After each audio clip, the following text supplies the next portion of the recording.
بسم الله وأهلا بكم في سين وصاد. اليوم حنتكلم على تطور حساب القبلة. قبلة المسلمين في الصلاة هي الكعبة، ومع توسع الإسلام بدأت المساجد تنبني أبعد وأبعد، وكان المسلمين يستعينوا بالشمس والنجوم لتحديد القبلة، لكن الطريقة هذه في وقتهم ما كانت على دقة عالية. ممكن نستخدم جوجل إيرث عشان نتأكد من اتجاه قبل المساجد اللي اتبنت في أوائل الإسلام. كمثال مسجد الإمام علي في العراق، هنلاحظ أن القبلة جنوب شرق ووجهة المسجد جنوب والميلان ملحوظ.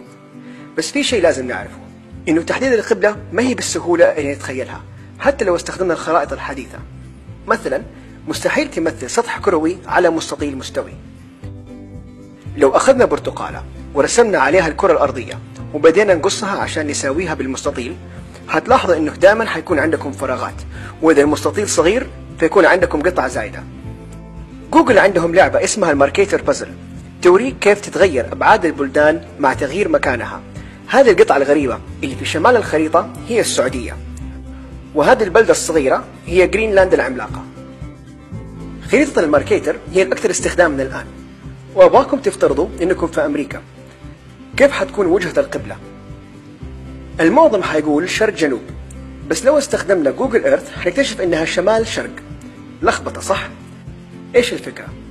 أقصر مسافة بين نقطتين على كرة موجودة في الدائرة العظمى، فلو قصينا برتقالة من النص، الجهة المقصوصة تمثل الدائرة الكبرى، ومثلنا أمريكا ومكة على البرتقالة، ورسمنا القبلة الصحيحة اللي هي شمال شرق، والقبلة الخطأ اللي هي شرق جنوب، وقارنا أطوال هذه الخطوط. هتلاحظوا الفرق في الطول ملحوظ. الخطوط المائلة ما هو شيء جديد علينا، ممكن نشوفها في المسار الجوي للطيارات. هتلاحظوا من الشرق للغرب دائما الخطوط مائلة. وعلماء المسلمين كانوا على علم بهذه الخواص عن الخرائط. بدأت المعرفة في العصر العباسي مع ترجمة كتب العلم من عدة لغات، وبدأوا العلماء يتعرفوا على علم الحساب والخرائط. بس الخرائط اللي شافوها ما كان فيها مدن المسلمين زي مكة وبغداد، فقرروا يرسموها بنفسهم ويضعوا مكة على الخريطة. مبدئيا قوانين المثلثات زي فيثاغورس ساعدتهم على حساب المسافات، بس مشكلتها ما تصلح إلا مع مثلثات قائمة الزاوية. بس في واحد عالم خطير اسمه أبو الوفا اكتشف قانون الجيب أو The Law of Sines اللي تصلح استخدامها مع أي مثلث.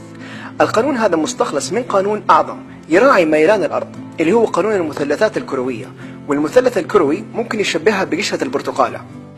خرائط المسلمين أصبحت المرجع من دقتها، ولو تأكدنا من قبلة مسجد اتبنى في العصر الذهبي زي مسجد ساموراء، هنلاحظ أنهم وصلوا مرحلة في الإبداع والتحديد والملاحة على العموم.